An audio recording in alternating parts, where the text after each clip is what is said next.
there's a reason. There's a reason. There's a reason for this.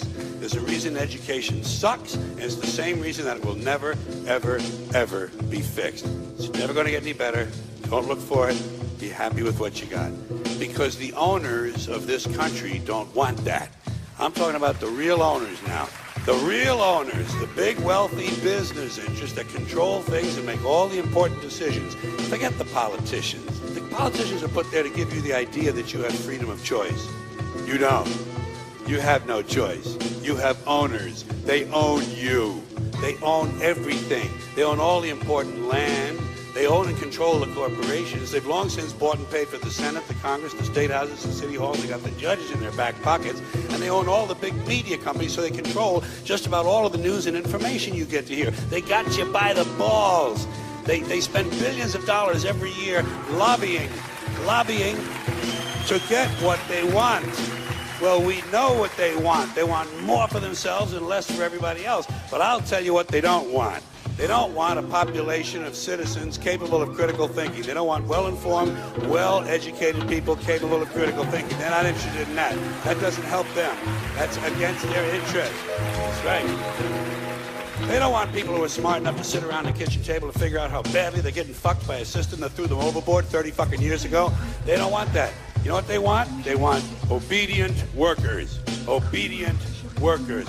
People who are just smart enough to run the machines and do the paperwork and just dumb enough to passively accept all these increasingly shittier jobs with the lower pay, the longer hours, the reduced benefits, the end of overtime, and the vanishing pension that disappears the minute you go to collect it. And now they're coming for your Social Security money. They want your fucking retirement money. They want it back so they can give it to their criminal friends on Wall Street. And you know something? They'll get it. They'll get it all from you sooner or later because they own this fucking place. It's a big club, and you ain't in it.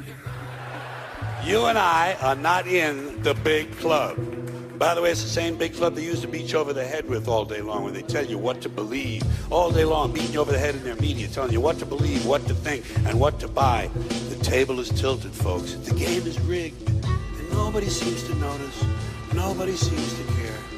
Good, honest, hard-working people, white collar, blue collar, doesn't matter what color shirt you have on. Good, honest, hard-working people continue. These are people of modest means. Continue to elect these rich cocksuckers who don't give a fuck about them. They don't give a fuck about you. They don't give a fuck about you. They don't care about you at all. At all. At all. Yeah. You know? And nobody seems to notice, nobody seems to care. That's what the owners count on, the fact that Americans will probably remain willfully ignorant of the big red, white, and blue dick that's being jammed up their assholes every day. Because the owners of this country know the truth. It's called the American dream, because you have to be asleep to believe it.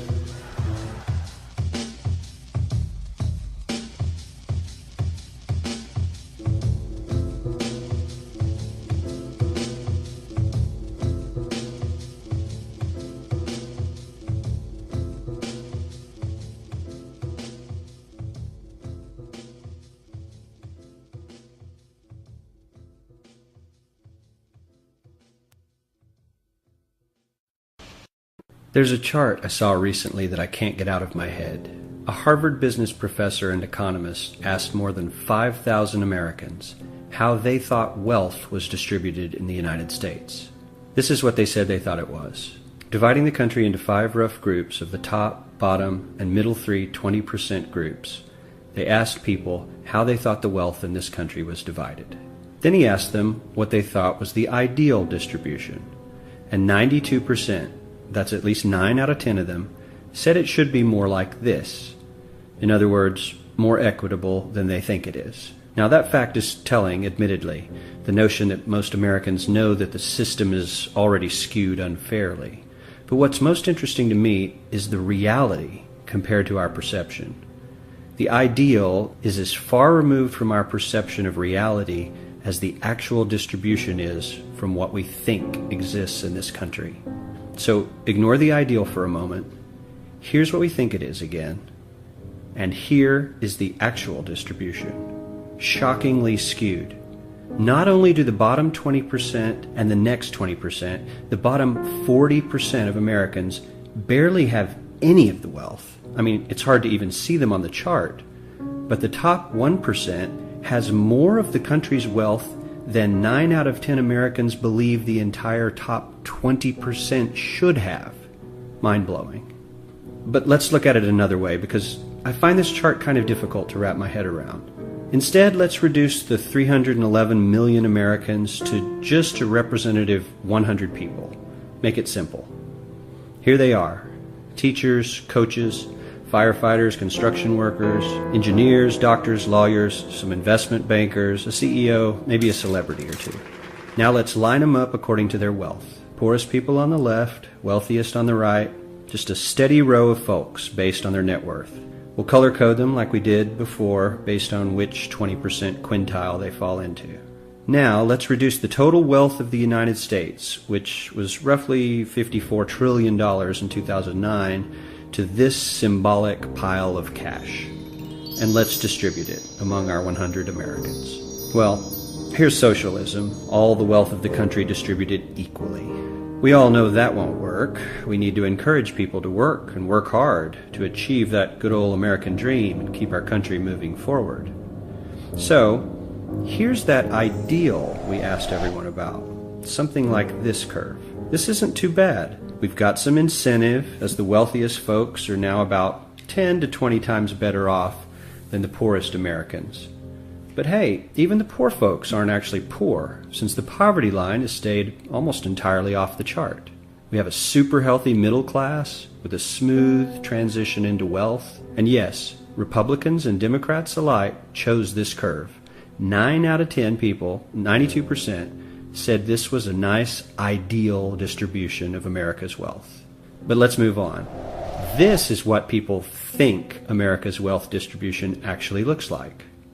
Not as equitable, clearly, but for me, even this still looks pretty great. Yes, the poorest 20 to 30% are starting to suffer quite a lot compared to the ideal, and the middle class is certainly struggling more than they were, while the rich and wealthy are making roughly 100 times that of the poorest Americans, and about 10 times that of the still healthy middle class. Sadly, this isn't even close to the reality. Here is the actual distribution of wealth in America. The poorest Americans don't even register. They're down to pocket change. And the middle class is barely distinguishable from the poor. In fact, even the rich between the top 10 and 20 percentile are worse off. Only the top 10% are better off. And how much better off? So much better off that the top 2 to 5% are actually off the chart at this scale. And the top 1%, this guy, well, his stack of money stretches 10 times higher than we can show. Here's his stack of cash, restacked, all by itself. This is the top 1% we've been hearing so much about. So much green in his pockets that I have to give him a whole new column of his own, because he won't fit on my chart. 1% of America has 40% of all the nation's wealth. The bottom 80%, 8 out of every 10 people, or 80 out of these 100, only has 7% between them. And this has only gotten worse in the last 20 to 30 years. While the richest 1% take home almost a quarter of the national income today, in 1976 they took home only 9%, meaning their share of income has nearly tripled in the last 30 years. The top 1% own half the country's stocks, bonds, and mutual funds. The bottom 50% of Americans own only 0.5% of these investments, which means they aren't investing. They're just scraping by. I'm sure many of these wealthy people have worked very hard for their money, but do you really believe that the CEO is working 380 times harder than his average employee? Not his lowest paid employee, not the janitor, but the average earner in his company. The average worker needs to work more than a month to earn what the CEO makes in 1 hour. We certainly don't have to go all the way to socialism to find something that is fair for hardworking Americans. We don't even have to achieve what most of us consider might be ideal. All we need to do is wake up and realize that the reality in this country is not at all what we think it is.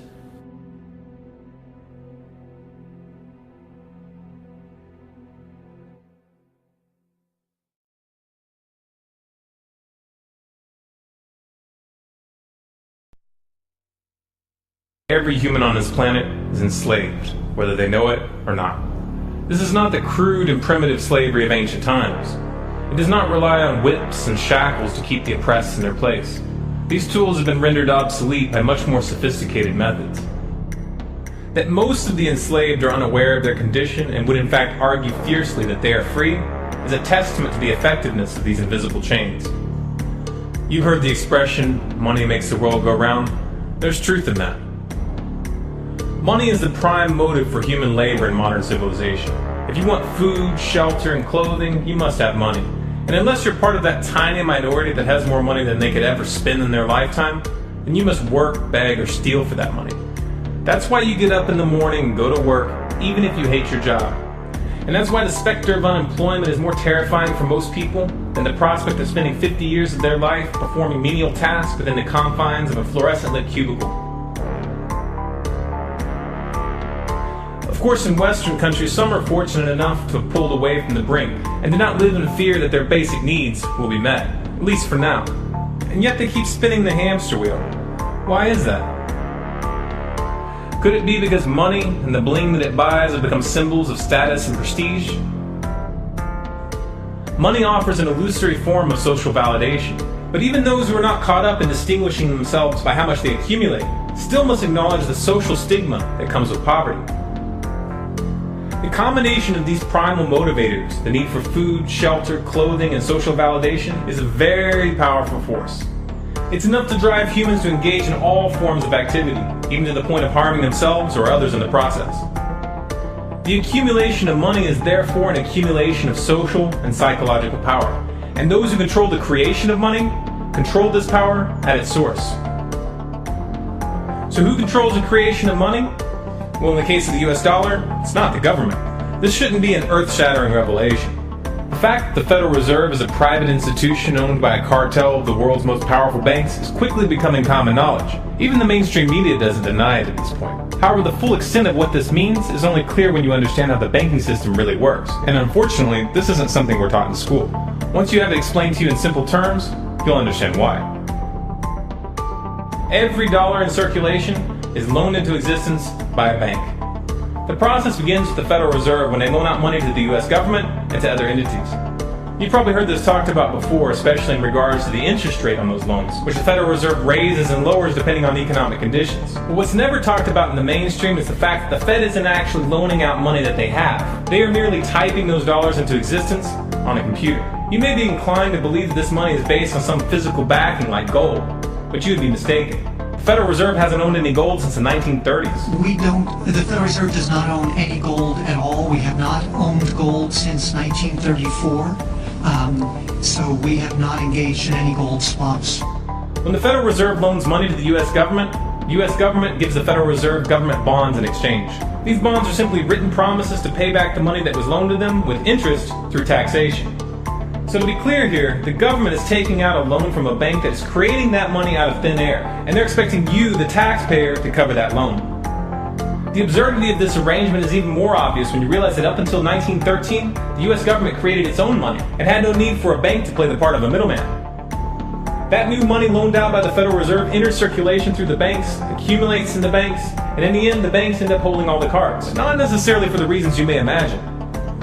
Contrary to popular belief, the majority of money in circulation isn't actually created by the Federal Reserve, but rather by the ordinary banks that businesses and individuals use for their checking, savings, and mortgages. How is this possible? Well, like the Federal Reserve, ordinary banks are allowed to loan out money that they don't have. There are, of course, restrictions.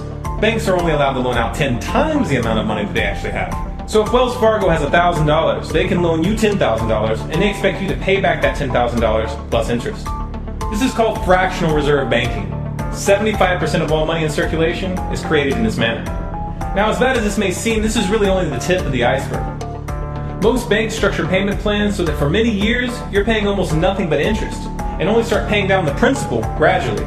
The result of this strategy is that in most cases, you pay far more in interest when you purchase a house than the house itself is worth. So here's the real question. If all money is created through loans, where does the money come from to pay for the interest?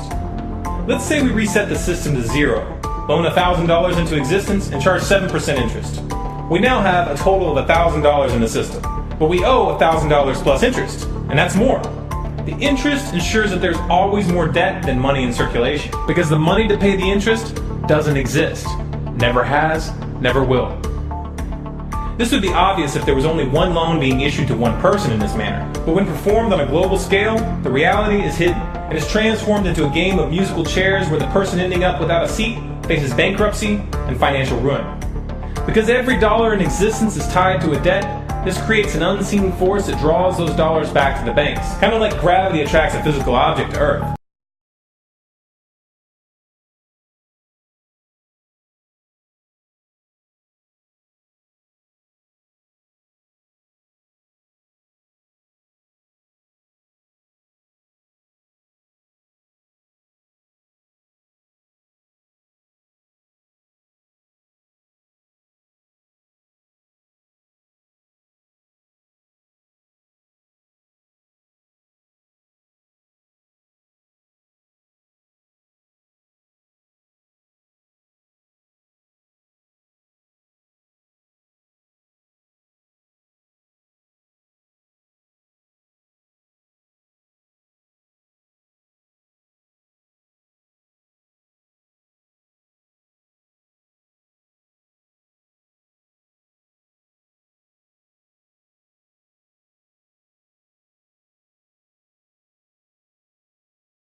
The catch here is that it's the labor of the people that moves that money.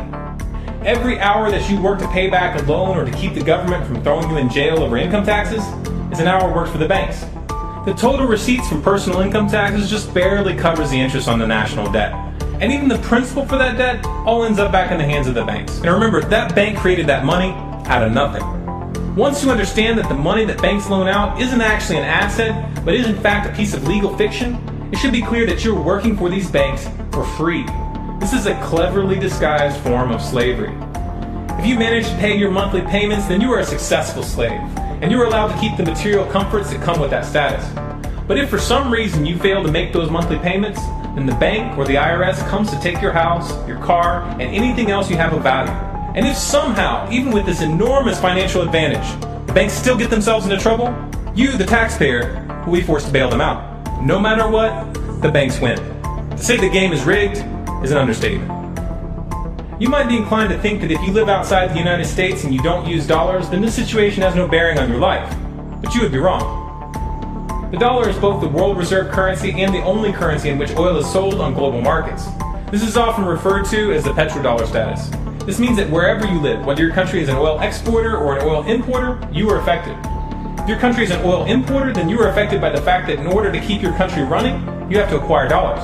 To acquire those dollars, you have to send goods and services to the United States or to someone else who did. Likewise, if your country is an oil exporter, you are affected by the fact that you send your oil to the U.S. in exchange for this debt-based money. You are exchanging something of real and tangible value for digits on a screen. And if for some reason the leadership of your country grows tired of this arrangement and tries to pull off the dollar, you'll quickly find the United States military at your doorstep ready to open up a can of democracy on you. Iraq learned this the hard way when they switched their oil sales to euros in 2000, and Libya when they tried to organize a gold-based currency for Africa. Debt-based money is a masterpiece of social engineering, the ultimate tool of the ruling elite. Yet in reality, the whole thing is nothing more than a construct of belief.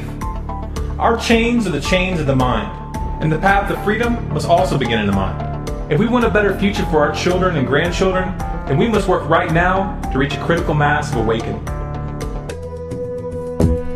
In 1945, the Bretton Woods Agreement established the dollar as the world reserve currency, which meant that international commodities were priced in dollars. The agreement, which gave the United States a distinct financial advantage, was made under the condition that those dollars would remain redeemable for gold at a consistent rate of $35 per ounce. The United States promised not to print very much money, but this was on the honor system, because the Federal Reserve refused to allow any audits or supervision of its printing presses. In the years leading up to 1970, expenditures in the Vietnam War made it clear to many countries that the U.S. was printing far more money than it had in gold. And in response, they began to ask for their gold back. This, of course, set off a rapid decline in the value of the dollar. The situation climaxed in 1971 when France attempted to withdraw its gold and Nixon refused. On August 15th, he made the following announcement. I have directed the Secretary of the Treasury to take the action necessary to defend the dollar against the speculators. I have directed Secretary Connally to suspend temporarily the convertibility of the dollar into gold or other reserve assets, except in amounts and conditions determined to be in the interest of monetary stability and in the best interest of the United States. This was obviously not a temporary suspension, as he claimed, but rather a permanent default. And for the rest of the world who had entrusted the United States with their gold, it was outright theft. In 1973, President Nixon asked King Faisal of Saudi Arabia to accept only US dollars as payment for oil and to invest any excess profits in US Treasury bonds, notes, and bills. In return, Nixon offered military protection for Saudi oil fields. The same offer was extended to each of the world's key oil-producing countries, and by 1975, every member of OPEC had agreed to only sell their oil in US dollars. The act of moving the dollar off of gold and tying it to foreign oil instantly forced every oil-importing country in the world to start maintaining a constant supply of Federal Reserve paper. And in order to get that paper, they would have to send real physical goods to America. This was the birth of the petrodollar. Paper went out, everything America needed came in, and the United States got very, very rich as a result. It was the largest financial con in recorded history.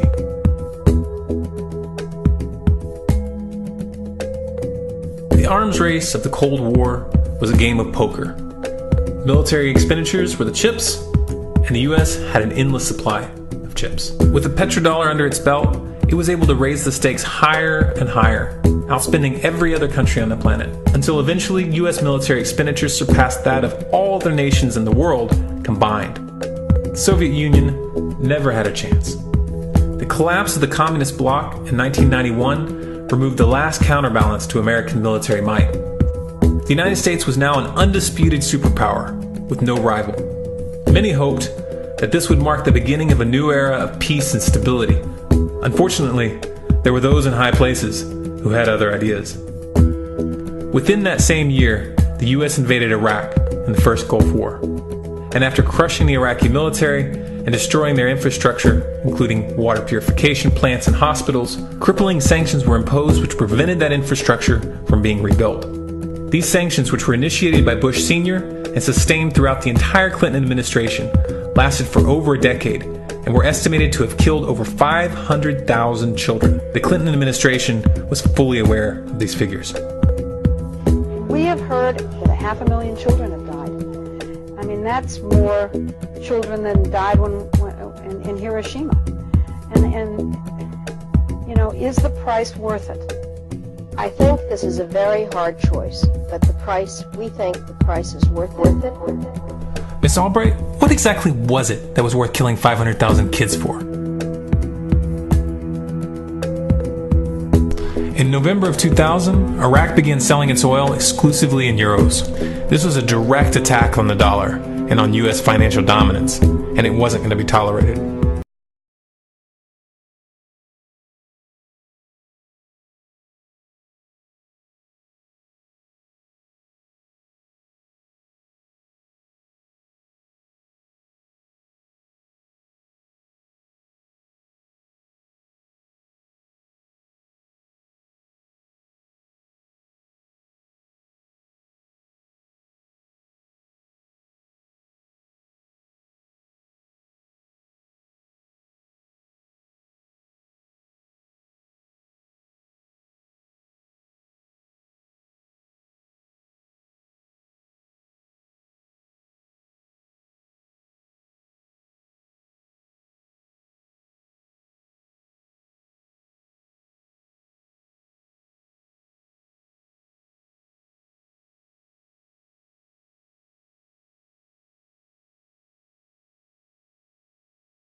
In response, the US government, with the assistance of the mainstream media, began to build up a massive propaganda campaign claiming that Iraq had weapons of mass destruction and was planning to use them. In 2003, the U.S. invaded, and once they had control of the country, oil sales were immediately switched back to dollars. This is particularly notable due to the fact that switching back to the dollar meant a 15 to 20% loss in revenue due to the euro's higher value. It doesn't make any sense at all unless you take the petrodollar into account.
To preserve our independence, we must not let our rulers load us with perpetual debt.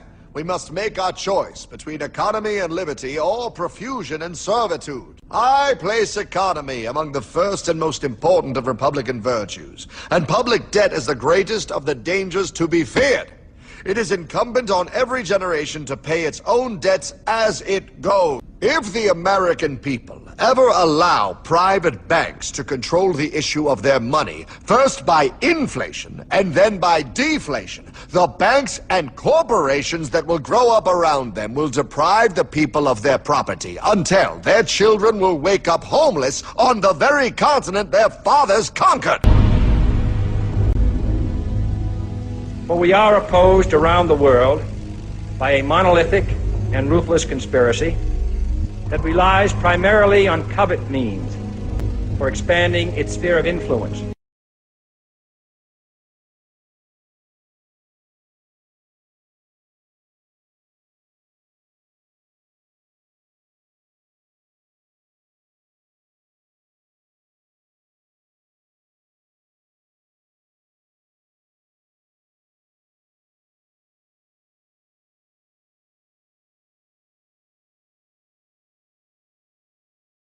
What's happening? Where am I? I believe perhaps you understand now, pal, but you are afraid. JFK. Hartman, what does this have to do with my house and my dog? Oh, okay, that's enough. I want to go home now. This is the last president to stand up to the Fed. You must see. On June 4, 1963, President Kennedy signed Executive Order 11110. This executive order empowered the U.S. Treasury to issue real money without the Fed. It would have worked. Kennedy's plan to dismantle the Federal Reserve machine had begun. But 6 months later, John F. Kennedy went to Dallas and never returned. No way. No way they could do that. The new president, Lyndon Johnson, threw out Kennedy's order. Since JFK, no president has dared confront the secret powers behind the Federal Reserve. Just how rich and powerful is Lord Evelyn Rothschild? Historically, the Rothschild family wealth was hidden in underground vaults. The Rothschilds' secret financial records were never audited and never accounted for. Their family commissioned biographies give the illusion that their family fortune has dwindled. But researchers estimate their wealth at close to $500 trillion, more than half the wealth of the entire world. Besides their many castles, palace mansions, wineries, racehorses, and exotic resorts, the Rothschilds bought Reuters in the 1800s. Reuters then bought the Associated Press, which selects and delivers the same news stories to the entire world, day after day. They have controlling interest in 3 major television networks and easily avoid media attention since they own it. They also fix the world price of gold on a daily basis and profit from its ups and downs. Over the centuries, the Rothschilds have amassed trillions of dollars worth of gold bullion in their subterranean vaults and have cornered the world's gold supply. They own controlling interest in the world's largest oil company, Royal Dutch Shell. They operate phony charities and offshore banking services where the wealth of the black nobility in the Vatican is hidden in secret accounts at Rothschild Swiss banks, trusts, and holding companies.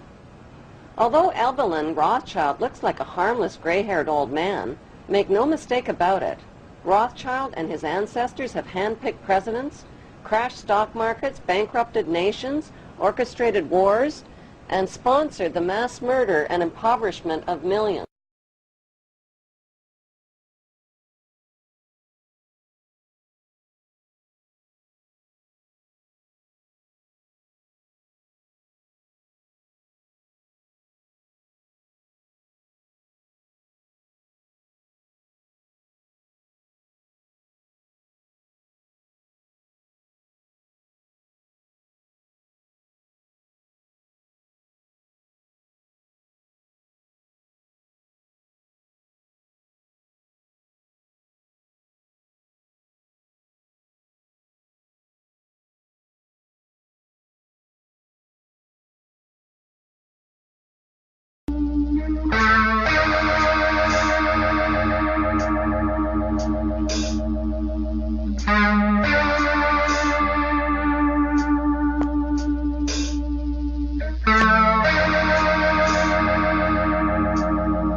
Review time, partner! And breaking news. To all of you who don't like conspiracy theorists, all of y'all who don't like truthers, who want to call truthers crazy, your fun is over. Those days of you having the illusion of credibility are over. The truth prevails over your ignorance. The truth is universal. You can try to say, oh, truthers are white supremacists. How does that work? Whatever you want to say. You've been demonizing 9/11 truthers all these years. You're demonizing Sandy Hook truthers. Well, if it was a real conspiracy, don't you think the media would talk about it? Don't you think it would be on the front page of the news? Don't you think? Well, if it was a real government conspiracy, why do you think they would let that be on the news? Because you know the news stations are bought and paid for. You know the news, they read off a script, right? You know the news reporters do that, right? No, you don't know that? No, I trust my news. They are more credible than you. You are just some truther. I watch the news and I get informed. You get informed, don't you? Those reporters, they give you exclusive information. It's the third time I've said that. I'll probably say it 3 more times. See, in my line of work, you got to keep repeating things over and over and over again for the truth to sink in, to kind of catapult the propaganda. Now, you don't need us to tell you that gas prices are back on the rise. Well, if you filled up your gas tank lately, then you don't need us to tell you that gas prices are back on the rise. You don't need us to tell you that gas prices are back on the rise. You don't need us to tell you that gas prices are back on the rise. You don't need us to tell you that gas prices are back on the rise. You don't need us to tell you that gas prices are back on the rise. You don't need us to tell you that gas prices are back on the rise. You don't need us to tell you that gas prices are back on the rise. You don't need us to tell you that gas prices are back on the rise. You don't need us to tell you gas prices are back on the rise. You don't need us to tell you that gas prices are back on the rise. You don't need us to tell you that gas prices are back on the rise. You don't need us to tell you gas prices are back on the rise. You don't need us to tell you that gas prices are back on the rise. You don't need us to tell you gas prices are on the rise. I know. President, earlier this year you told us you had ordered your administration to cease and desist on payments to journalists to promote your agenda. You cited the need for ethical concerns and the need for a bright line between the press and the government. Your administration continues to make the use of video news releases, which are prepackaged news stories sent to television stations, fully aware that some or many of these stations will air them without any disclaimer that they are produced by the government. Comptroller General of the United States this week said that raises ethical questions. Does it raise ethical questions about the use of government money to produce stories about the government that wind up being aired with no disclosure that they were produced by the government? There is a Justice Department opinion that says these pieces are within the law so long as they're based upon facts, not advocacy. And I expect our agencies to adhere to that ruling, to that Justice Department opinion. This has been a long-standing practice of the federal government to use these types of videos. Agricultural Department, as I understand, has been using these videos for a long period of time. The Defense Department, other departments have been doing so. It's important that they be based upon the guidelines set out by the Justice Department. Now, I think it'd be helpful if local stations then disclose to their viewers if that's, that this was based upon a factual report and they chose to use it. But evidently in some cases that's not the case. So anyway. To guarantee that's happening by including that language in the prepackaged report. Yeah, I don't, look, oh, you mean a disclosure on George W. Bush and I? Well, some way to make sure it couldn't air without the disclosure that you believe is so vital. Ken, I mean, there's a procedure that we're going to follow, and the local stations ought to, if there's a deep concern about that, ought to tell their viewers what they're watching. Conan O'Brien may be about to push the envelope on late-night television. Conan O'Brien may be about to push the envelope on late-night television. Conan O'Brien may be able to push the envelope on late-night television. Conan O'Brien may be about to push the envelope on late-night television. Conan O'Brien may be about to push the envelope on late-night television. Conan O'Brien may be about to push the envelope on his late-night television. Conan O'Brien may be about to push the envelope on late-night television. Conan O'Brien may be about to push the envelope on late-night television. Conan O'Brien may be about to push the envelope on late-night TV. Conan O'Brien may be about to push the envelope on late-night television. For these anchors to ask no questions, do no fact-checking, and hold no differing interpretation of the news they're delivering is not only absurd, it's downright dangerous. Certainly there were commentators and others, pundits at Fox News that were helpful to the White House. And certainly we got talking points to those people. Call Sean, call Bill, call whoever. Did you do that as a regular thing? It wasn't necessarily something I was doing, but it was something that we at the White House, yes, were doing and getting them talking points and making sure they knew where we were coming from. So you were giving them talking points. But I would separate the journalists. That's important. You were using these commentators as your spokespeople. Well, certainly. I mean, certainly. I think that happens to both ways when people go on other networks as well that are favorable towards the Democrats and so forth. Nobody's ever fed me any crap like that, so I don't know what you're talking about. Well, you're an independent-minded guy. Thank you. Yeah. But aren't you a little embarrassed by the fact that your White House used a television network which is purportedly fair and balanced as your mouthpiece? I think everybody in this town uses people that are going to be helpful to their cause to try to shape the narrative to their advantage. Again, I would separate the journalists because the journalists that I worked with were people just like the rest of the White House press corps who were trying to report the news. You wouldn't use Fred Hume as somebody to sell stuff for, but you'd use the nighttime guys. Yeah, I would separate that out, and certainly, and they'll say that that's because they agree with those views in the White House. Well, they didn't need a script, though, did they? Well, probably not. Economic factors may take some spring out of the Easter Bunny's step this year. In consumer news, economic factors may take some spring out of the Easter Bunny's step this year. Economic factors may take some spring out of the Easter Bunny's step this year. Economic factors may take some spring out of the Easter Bunny's step this year. Economic factors may take some spring out of the Easter Bunny's step this year. Economic factors may take some spring out of the Easter Bunny's step this year. Economic factors may take some spring out of the Easter Bunny step this year. Economic factors may take some spring out of the Easter Bunny step this year. Economic factors may take some spring out of the Easter Bunny step this year. Economic factors may take some spring out of the Easter Bunny step this year. Economic factors may take some spring out of the Easter Bunny step this year. Economic factors may take some spring out of the Easter Bunny step this year. Economic factors may take some spring out of the Easter Bunny step this year. Economic factors may take some spring out of the Easter Bunny step this year. Economic factors may take some spring out of the Easter Bunny step this year. Economic factors may take some spring out of the Easter Bunny step this year. Economic factors may take some spring out of the Easter Bunny step this year. Economic factors may take some of the spring out of the Easter Bunny step this year.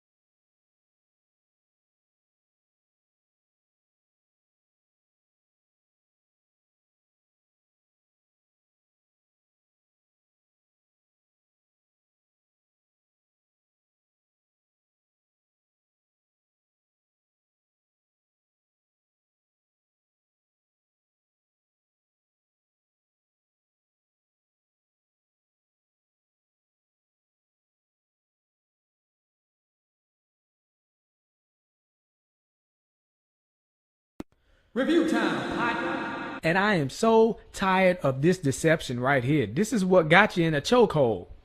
The left versus the right. Left wing versus right wing. Don't you know the wings are of the same bird? A little corrupt bird. Republican versus Democrat. They got you cheering for teams. They got you in this tribalism mentality. You don't even understand it. They screwing you over.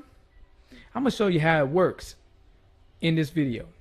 Now, you get here John McCain over here talking about, oh, how the government shutdown was bad.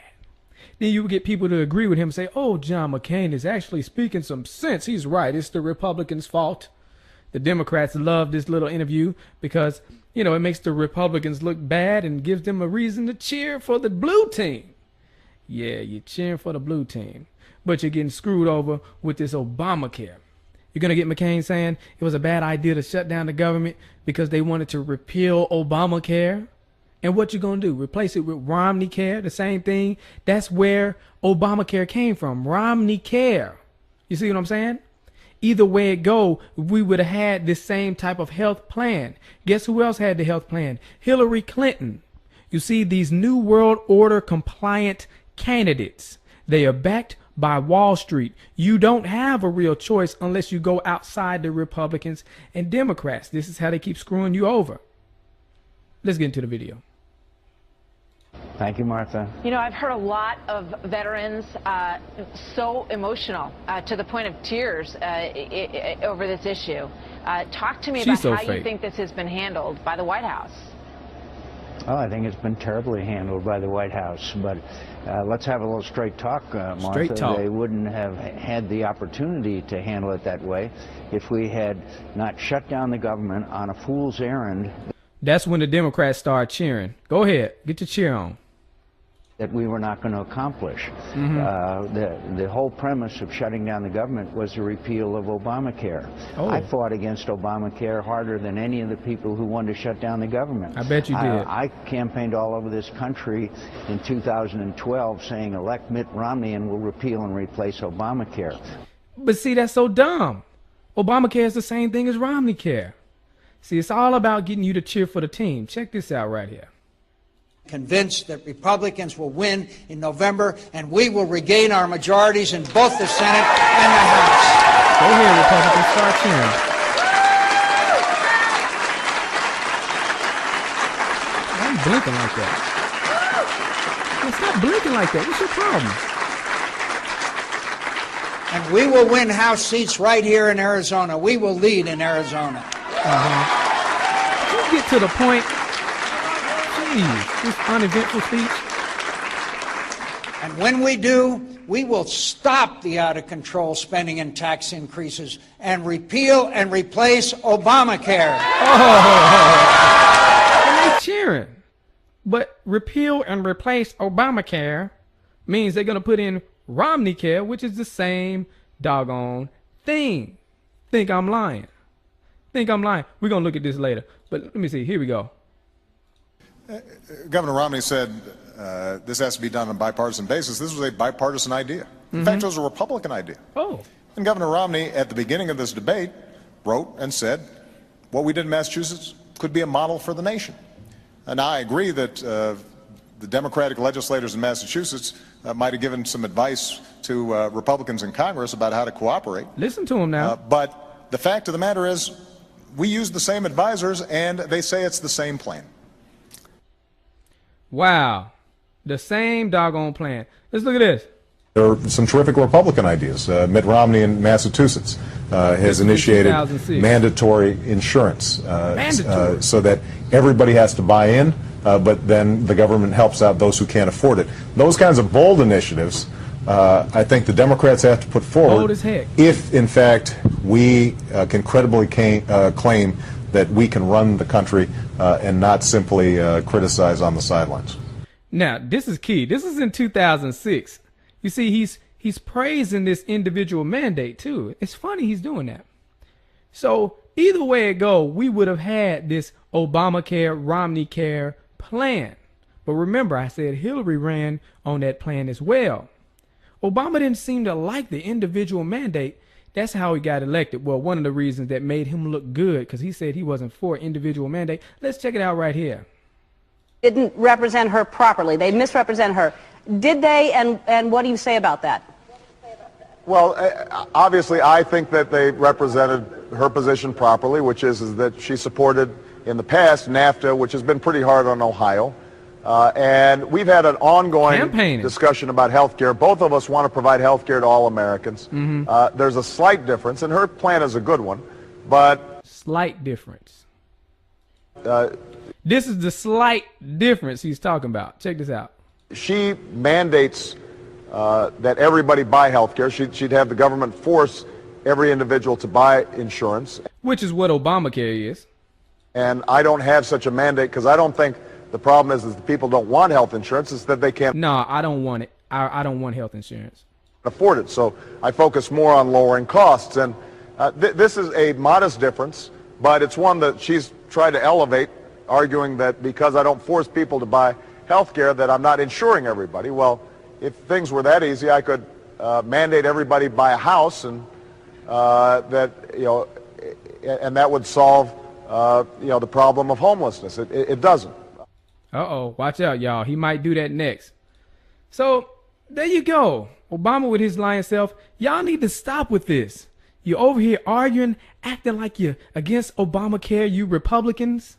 And they're talking about repeal and replace Obamacare with the same thing. What the heck is your problem? Get out of this tribalism mentality. And people who would say, oh, we need Hillary Clinton. Well, she down for the same plan. It's the same thing. It's the same scheme. And why in the heck do we have a president who not only tries to sell us on a product, but forces us to buy it and penalizes us if we don't? Precisely because the product is good. I want the cash registers to work. I want the checkout lines to be smooth. So I want people to be able to get this great product.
Who is this guy? I don't know, but he seemed like a nice old man. Nice old man. No, this right here is David Rockefeller.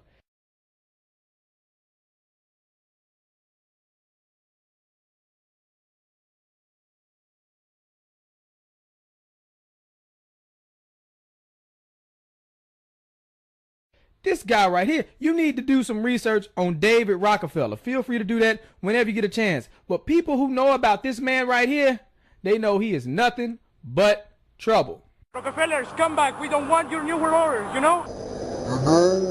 Leave Chile right now. Leave Chile. You are not... You're killing a lot of people. You're killing a lot of people. Leave here. Leave Chile right now. Leave Chile. Leave Chile. We don't want your world government. Leave Chile right now. Leave Chile, okay? Leave Chile. Your family is the most disgusting in the world, you know? Leave here. Leave. You also, you're a traitor to Chile. Mr. Agustin Edwards, you're a traitor to Chile, okay? You're a traitor to Chile. What you're doing right now, okay? Okay? Okay? You know everything. You know everything. You're participating with him. You're participating with him in this. Your world government will fail, okay? You heard what the man said. Leave Chile. Why was that man so mad at him?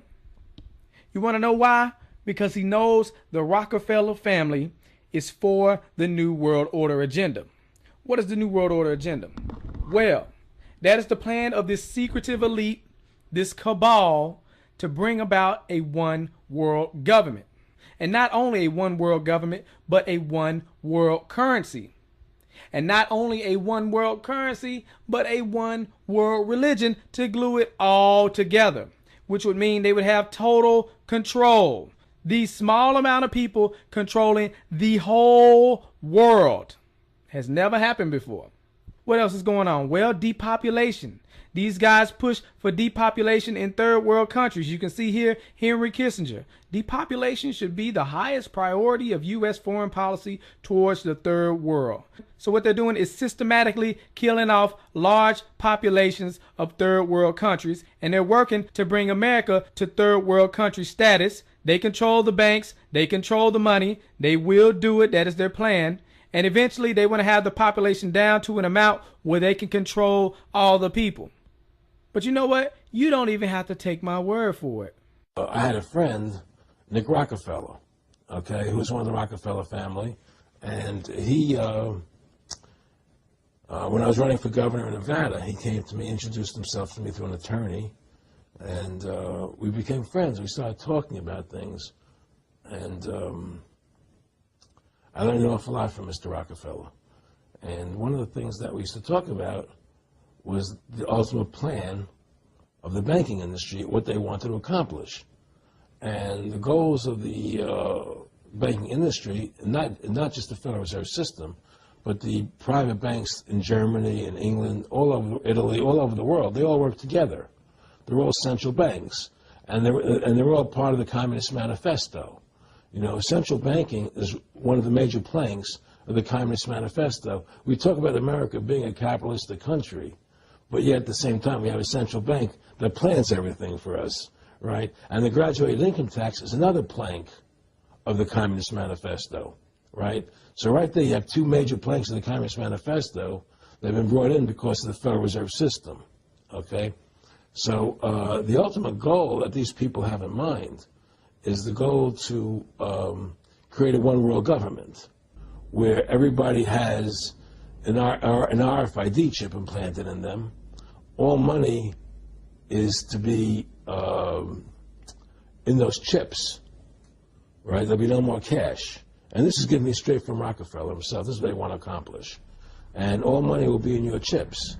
And so instead of having cash, anytime you have money in your chip, they can take out whatever they want to take out whenever they want to. If they say you owe us this much money in taxes, they just deduct it out of your chip digitally. Total control. Total control. And if you're like me or you, and you're protesting what they're doing, they can just turn off your chip. And you have nothing. You can't buy food. You can't do anything. It's total control of the people. And that chip's connected to a database that has your purchasing records, what you do. Everything. Everything is in there, you know? And so they want a one-world government controlled by them, everybody being chipped, all your money in those chips, and they control the chips, and they control people. And you become a slave. You become a serf to these people. That's their goal. That's their intentions. And if you look here, he even tells you this is what he is about. Some people believe we are part of a secret cabal working against the best interests of the United States, characterizing my family and me as internationalists, and of conspiring with others around the world to build a more integrated global political and economic structure. One world, if you will.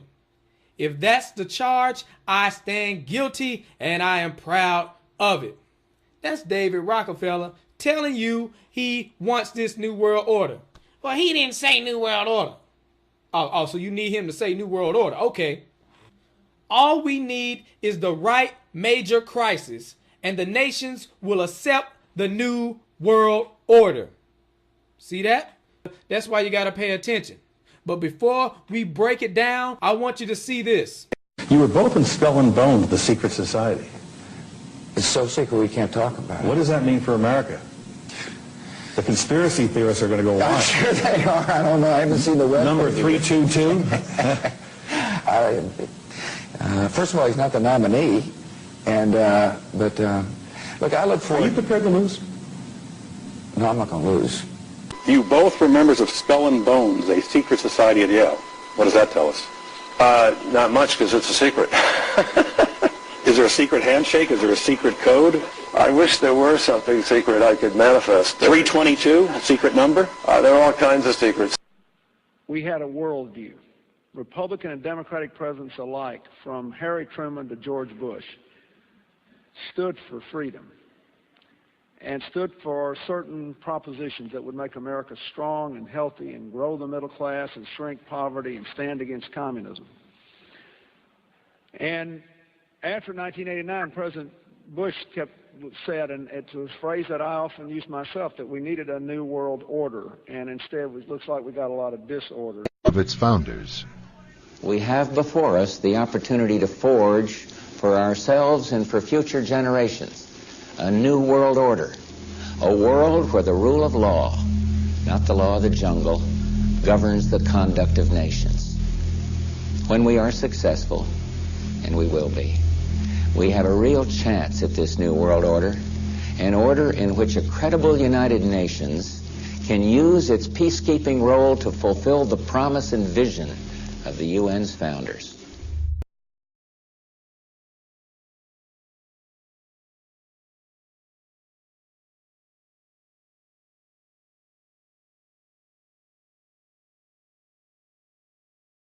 If you go outside the city of Atlanta, go east about 60 or 70 miles to the town of Elberton, and then go north on Highway 77 about 10 miles, you'll find off to the right what's called the Georgia Guidestones. It looks kind of like Stonehenge, these big, huge granite rocks set up there. This was done by a guy, we have a pseudonym, came in, paid cash, had this company set these things up in 1980. He called himself R.C. Christian, but that's not his real name. It says right on the stones, a pseudonym, false name. On these Georgia Guidestones, it gives the 10 Commandments for the New World Order. 10 Commandments for the New World Order. The first commandment was to maintain humanity under 500 million. I went there and looked at those things and said, now, hold on a minute. Today's population is 6 billion. They want to maintain humanity under 500 million. Looks like a lot of people got to die for their plan to work, which is, by the way, the plan.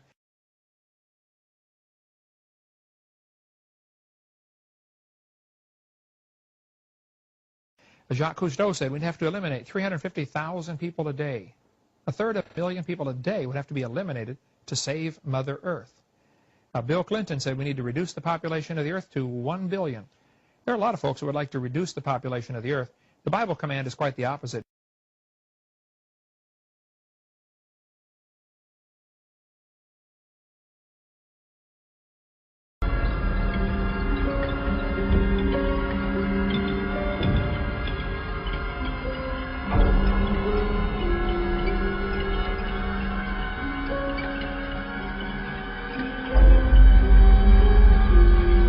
America's place in the New World Order should be. It's always been seen as the global policeman. But as you said before, you know, it's hard to see with all these military conflicts where the winner and loser lies. What should America be doing I think globally? The global policeman should be the United Nations. And I don't think we should need one. I think we should use courts the way we do in civilian life. It's time to put war and conflict, armed conflict behind us and move on and start acting like civilized, educated human beings. Oh, you're so civilized, Ted. Let's look at your quote. A total population of 250 to 300 million people, a 95% decline from present levels would be ideal.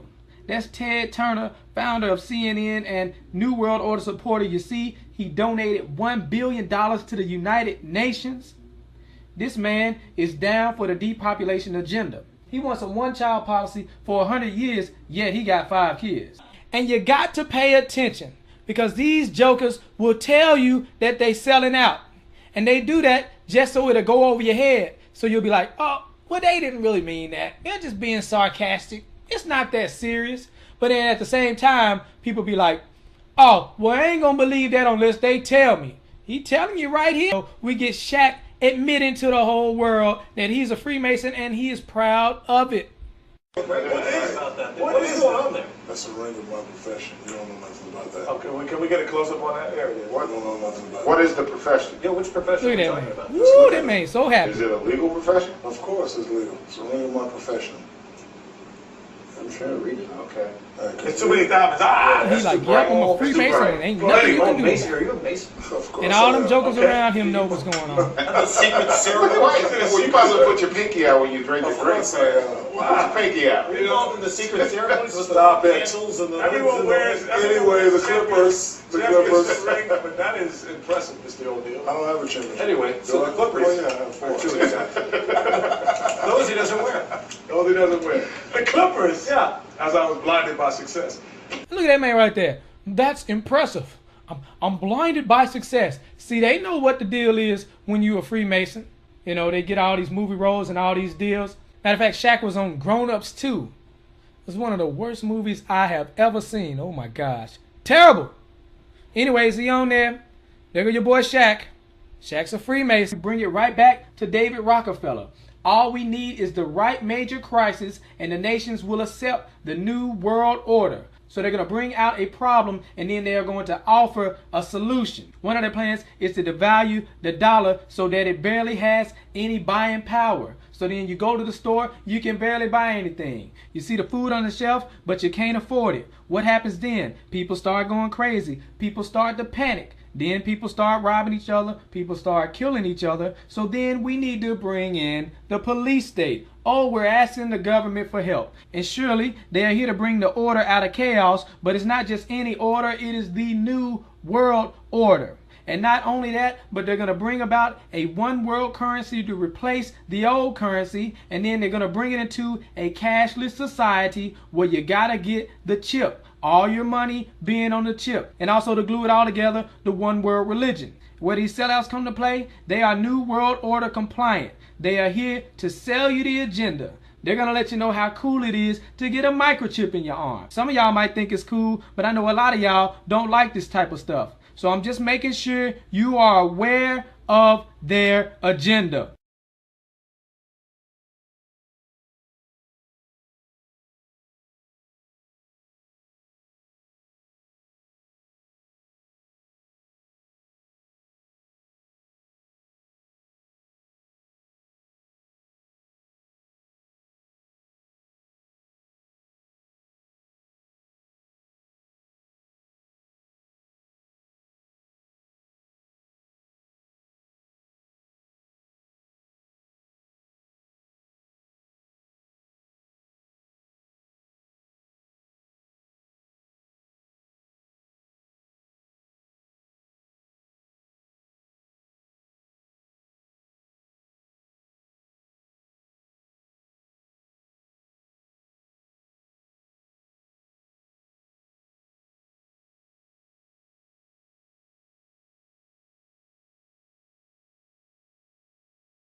But anyway, I've had people calling me saying they go out to their mailbox and they find a little red dot or a little blue dot on their mailbox, and they wonder what the little red dot and blue dot is.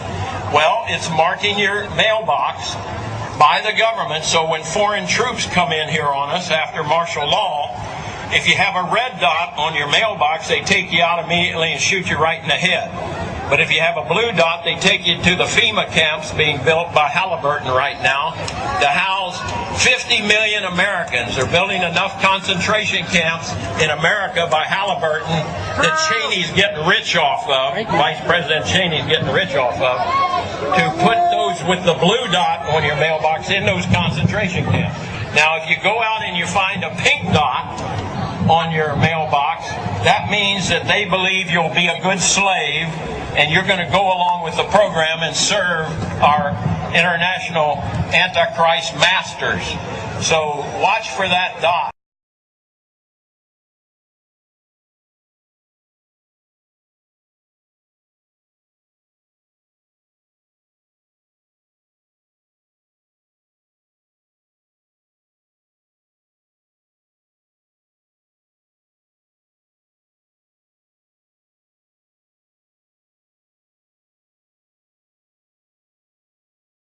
Listen to this, folks. I was pulled to the side road, which was a new cut gravel dirt road in front of a business, a builder supply business. And the right side of the road was filled with, which I thought was portable toilets. I never looked at them that close. Same in color, maybe black, but which was an odd color. And I asked him about the field of black boxes. What were they? Because I'd never seen anything like that. And his statement was that if he told me, I would be one of few people in Madison, Georgia that knew about them. And he says they're disposable coffins, I believe he told me. And he says there's 100, at that time he said there was 125,000 there.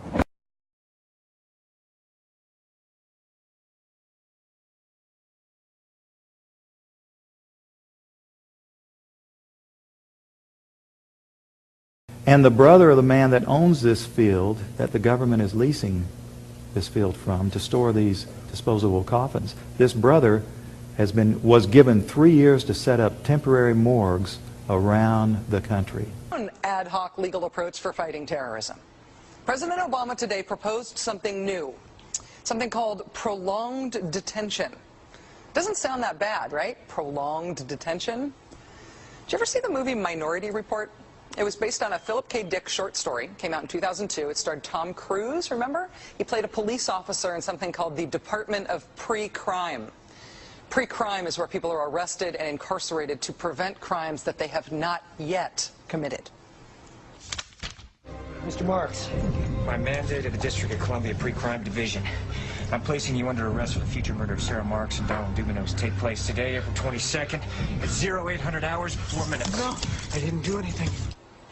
You didn't do anything, but you're gonna. Future murder. Creepy, right? Putting somebody in jail not for what they've done, but for what you're very sure they're going to do? There may be a number of people who cannot be prosecuted for past crimes. In some cases because evidence may be tainted, but who nonetheless pose a threat to the security of the United States. We're not prosecuting them for past crimes, but we need to keep them in prison because of our expectation of their future crimes.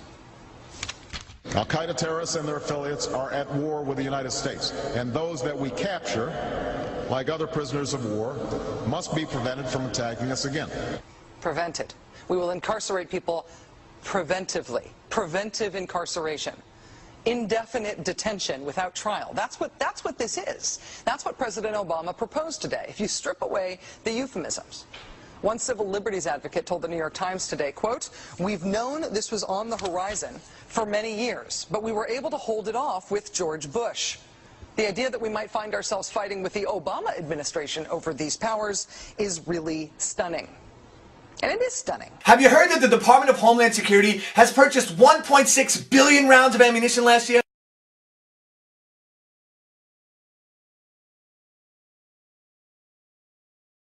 I mean, that's got to cost millions and millions of dollars. Correct me if I'm wrong, but isn't this country broke? I mean, you turn on the TV, you hear how we're laying off air traffic controllers, how people are going to die because of it. I mean, Harrison Ford is in a tizzy, and we're spending this much money on bullets? Do you know that 1.6 billion rounds of ammunition is enough to fight a 20-year war and still have bullets left over? My question is, who is the Department of Homeland Security planning to shoot? Do you realize that over the past couple of months, our government has tried to pass bills through Congress allowing them to arrest American citizens without due process, allowing them to kill American citizens without due process? And it's got the 5 regions for the FEMA camps, and it talks about barricades and barbed wire and armed guards, and it says that they've built the camps and that now they need to get ready to staff them, and that they need to be ready within a 72-hour period. And so I want to challenge everybody to call their friends and their families now, and realize that the new economy is to put tens of millions of people, we already have the biggest prison population in the world, in this archipelago, this giant chain of facilities all over the country. The following video details the contents of a Department of Defense document entitled Internment and Resettlement Operations, also known as FM 3-39.40. The document is 325 pages long and it is signed by Joyce E. Morrow, Administrative Assistant to the Secretary of the Army. It was created in 2010, however, has just been recently leaked to the public via the internet and can now be downloaded from multiple sources. In the description below, you'll find a download link for the document. I strongly encourage you to download it yourself and to verify everything that's being said here. The document outlines military procedures for internment and resettlement of civilians, and it describes the layout and the administration of these internment camps. It clearly states on page 38 that it applies within U.S. territory, and it specifically addresses the detainment of U.S. citizens, as is indicated by the identification procedures for new prisoners on page 146, which states that social security numbers are to be recorded alongside their photograph and fingerprints. Included in the list of organizations which may be involved in these internment operations are the Department of Homeland Security, FEMA, the Department of Defense, and the United Nations. On page 56, the document outlines the responsibilities of psychological operations officers within the camps, among which it states that a PSYOP officer develops and executes indoctrination programs to reduce or remove antagonistic attitudes and identifies political activists. On page 281, the document goes into more detail regarding the role of psychological operations within the camps, specifically in regards to pacifying the population and ensuring cooperation. On page 238, it gives the conditions for the use of deadly force in such camps. Among the justifications for lethal force, it includes to terminate an active escape attempt. That point right there should make it clear that these camps are not benevolent disaster relief type facilities. On page 244, the document calls for the use of snipers during riots to, quote, scan a crowd and identify agitators and riot leaders for apprehension and fire lethal rounds if warranted. On page 260, it shows the basic layout for a facility focusing on detainment. It is depicted with interrogation areas, tribunal areas, and mortuaries. Each detainment facility is designed to hold 4,000 prisoners, and they are depicted with multiple levels of barbed wire separating compartments within the facilities, with a double barbed wire fence enclosing them, and watched over by 24 guard towers. On page 261, the document depicts the layout for what they call civilian resettlement facilities, which are designed to house 8,000 people. Though it uses the word resettlement, the plans show multiple levels of barbed wire dividing the sections of the facility, with double barbed wire fencing on the outside, as well as 16 guard towers. On page 262, the layout for facilities designed for what they call non-compliant prisoners is shown. These camps are designed to hold up to 300 prisoners, they have 3 interrogation centers, and are guarded by 13 guard towers. Now, if there's any question whether these plans are active or just theoretical, this should be settled by the fact that the U.S. Army has been running ads for job positions in these camps since 2009, and apparently, they're still hiring. Once again, if you look in the description, you'll find all the links you need to verify this information. It's important to note here that this document was created in 2010, which was under the Obama administration, and it predates the NDAA of 2012, which authorized military detainment of U.S. citizens. This clearly shows a long-term agenda at work.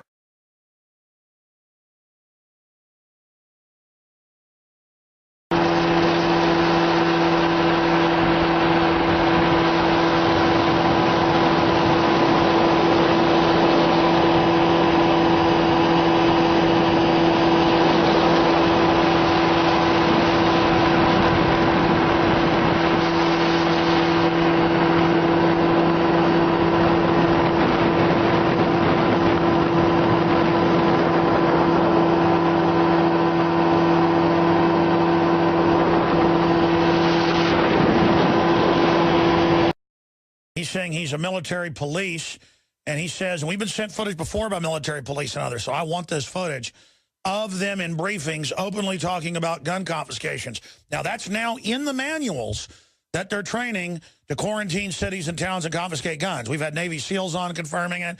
We have the documents. We know that. But footage, not just in some Army manual, but footage could really, really hurt the folks that are trying to covertly prepare the military for basically civil war. Brian, obviously, you've got to go back in right now.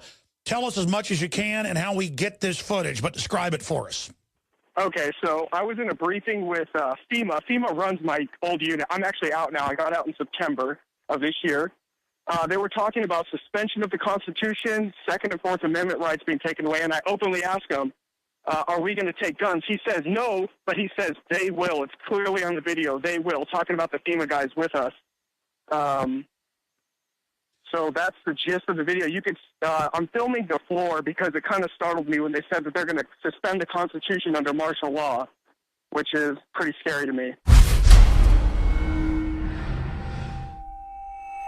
Essentially, yeah, we pretty much at that time, your Second Amendment, all your rights, First Amendment rights, pretty much everything is at that moment just interrupted. Yeah. So you said that martial law suspends their Second Amendment, so I'm not going to, but would you say we would take weapons from people? Yeah, that's what they do. Yeah.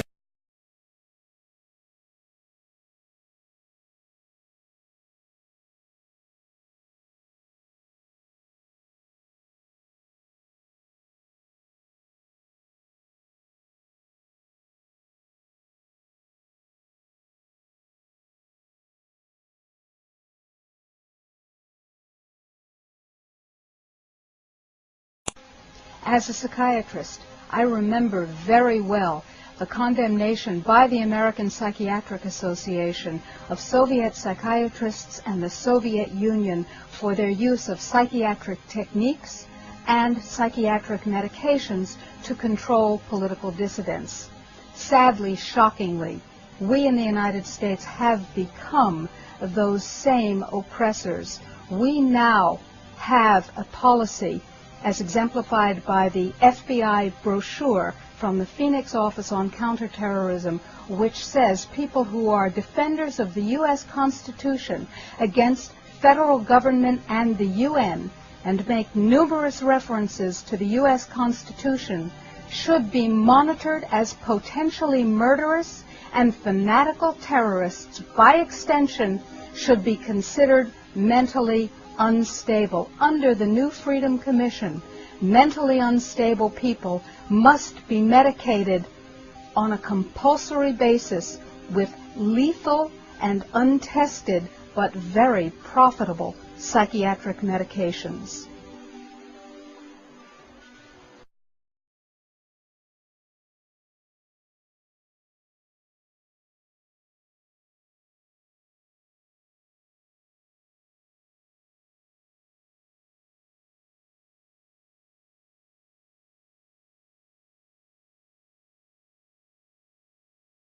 Department of Justice memo, which tells local police what should you be looking out for in kind of everyday terrorism prevention and terrorism watch activities. And one of the things that is considered a potential terrorist risk is individuals who harbor doubts about the official story regarding 9/11. The memo adds 9/11 official story skeptics to the growing list of targets.